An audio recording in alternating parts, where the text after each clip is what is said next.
Hey guys, it is cutting down the net Saturday. Giant slate, 147 games, something like that. Yesterday, got frustrated. Got to keep a long view on things around 53% for the year. Let's dig right into this massive slate of games. So, how I play a Saturday, best way to think about it is with 147 games, there are about 20% that I consider to have value, which is a lot because now it's like 30 games that you got to kind of sift through. Just know the patty number on, I don't know, 115 games is within like 2.5 points. So you're looking at what's left over, kind of like what's the difference. And then with that many games, I'm really trying to poke holes in stuff, primarily with shot quality. I'll look at a few matchup things, but I'll walk through kind of where I'm at. I've only made 2 plays so far. I'm going to pile a bunch on here shortly, but there are some that I'm just kind of monitoring at the moment. So I'm skipping over orange games that have value. They're orange because of either shot quality or recent shot quality. So like Elon and North Carolina A&T, as an example, I have as 6.5 in favor of A&T. The line is actually Elon plus or Elon -2. So 8.5 points of value. However, in looking at recent shot quality, those teams are going the wrong direction in the last, let's just say, 11 games, 12 games, something like that. So gives me a little bit of pause there. So, all right, for yellow, premier game tonight. I think the only thing keeping this line where it's at is like history. So St. Mary's doesn't win at Gonzaga very often. Hasn't happened recently.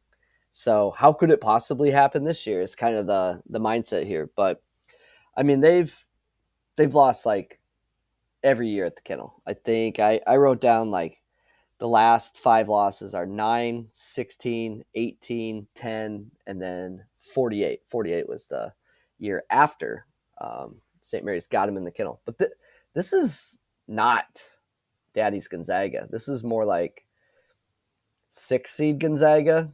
There's been those stretches where Gonzaga's like in the 8-9 game or the 6-11 game.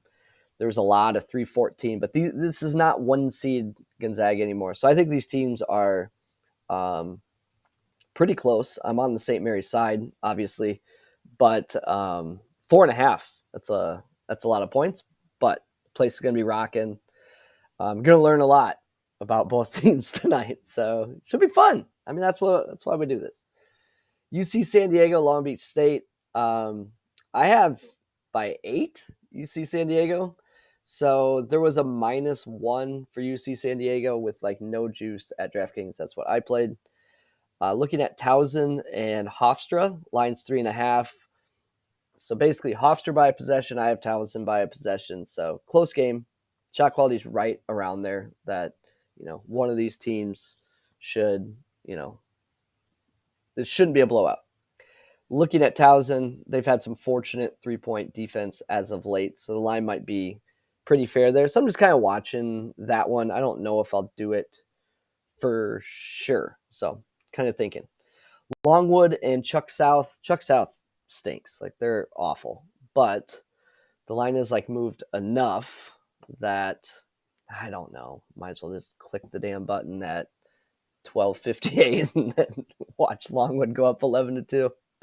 Tails all this time. So I need to figure out what I want to do there. Evansville, Valparaiso, just recent data all favors the Valpo side. Nothing seemed gimmicky about it in terms of trends with 3 points or anything like that. So just going to take the home team there and hope for the best in the Missouri Valley. Moorhead at Tennessee Tech. My stuff has Moorhead by 15. Shot quality is recent, is close to the point spread. There's not much pace here, so that kind of concerns me when you're laying 10.5. Moorhead did beat Tennessee Tech by 25 at home. So, yeah, it's certainly in the pool. Arkansas LSU, I think the recent Arkansas victory at Mizzou is more of an indictment on Mizzou than a Arkansas's back type of thing. Both these teams have been really inconsistent, though. I feel like LSU has shown a much higher ceiling, and Arkansas has shown a much lower floor. So when you kind of mash those up, I'm okay here, but feels like a sell low kind of spot on Arkansas. But it's felt like that for a while. I mean, they're just not playing good basketball, and they got personnel issues right now and stuff like that. So Liberty UTEP. Looking at this one, the matchup was kind of iffy. The line was 5 last night, which I thought was like okay, and it came down to 3.5. So it feels like the money is on UTEP, so to speak. But now at 3.5, I'm like, I don't know. Like 5 felt better, so I'm just going to kind of sit on that one for a little bit, see what happens. Florida State, Louisville. Usually when I pull splits, I'm like, shocker, this team's better at home, and shocker, this team's worse on the road. This is actually flipped here. Florida State has been more efficient in terms of adjusted efficiencies on the road, and Louisville's been less efficient. So take with that what you will. Columbia and Dartmouth. Really, the only thing that gives me pause here is this is the classic Ivy League. So their schedule has historically been. I don't know it for sure, but I know over the last 20 years they do a lot of Friday, Saturday games, minimizes disruptions for school, I guess. During the year, they don't do that, but now it's starting back up again. So for the next month, it's like Friday, Saturday, Friday, Saturday. So you end up hosting 2 home games or playing 2 road games, and Columbia's on the back-to-back road. They led Harvard for most of the game last night and then lost by 3. Now travel to Dartmouth. Ivy League travel is not really a thing, but yeah, I think a back-to-back on the road, not all that favorable. But just looking at this matchup, Dartmouth's offense stinks. I think Dartmouth will turn the ball over more.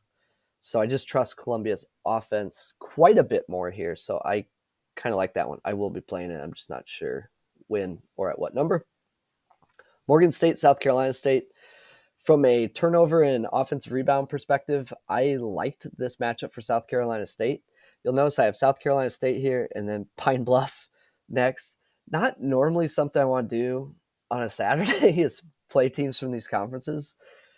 Super high variance, but I don't know. Like, I'm kind of in. The data kind of stands out too. So for the first one, South Carolina State, lines around possession, and most of my stuff has around 8 to 9. Shot quality is like 11 to 20. So yeah, I think we'll give her a shot there. Pine Bluff, Mississippi Valley State. Mississippi Valley State obviously is not won a game this year. One of 2 teams that have not. They don't keep many teams within 10 points. And when they do, you look at the box score and it's like, oh, well, their opponent went 2 out of 17 and that from 3. And that allowed them to only lose by 8. So if the Bluff can just not play awful, I think you can kind of sleepwalk into a double-digit victory there.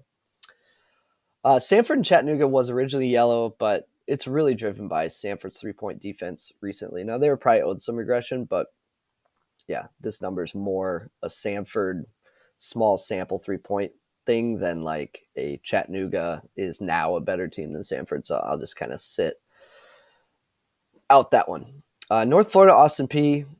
Gotta love North Florida style. Literally shooting like 60% of their shots are from 3. So it's the same story. Do you trust it? Can they defend the mid-range? That's kind of where Austin Peay lives.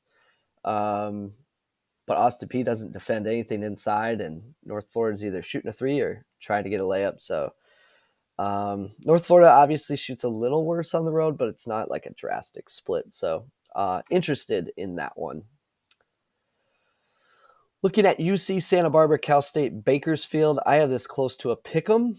So with the line at 2.5, it's like, yeah, technically, but I want more points there. It's really, really tough to play margins that thin. VMI plays at a fast pace and sucks. Mercer plays at a slow pace and sucks less. This data all puts it in the like 18 range. The line is 13, but not sure if Mercer will push the pace at all in this situation. That's just not their style, but VMI games just end up like 105 to 82. So curious how that one will go. It's yellow for now. One that I will point out that I have not colored yet. I'll go ahead and color it. You want me to color it? I'll color it. Jayhawks getting points at Fog. This is all respect to the home court. I mean, everything I've got says, I don't know, Houston by like 4.5. So this line opened around Houston by a possession, I believe. It's like kept going down for probably for good reason, but I think it moves enough where I'm like, but you really have to like convince yourself that, Houston can win outright at Fog. And that's just kind of a brain block a little bit for me. So that's the board as I see it. I likely end up playing 10 to 12 things and just go touch grass and hope to come back to some W's and continue this grind of the college basketball season. So I think it's there's a lot of like good games to watch that I'm not necessarily betting on. And then I kind of like these spots and love the St. Mary's Gonzaga nightcap after kids go to bed. That should be fun. So that's what I'm looking at today. This is Cutting Down the Nets. Good luck, everybody.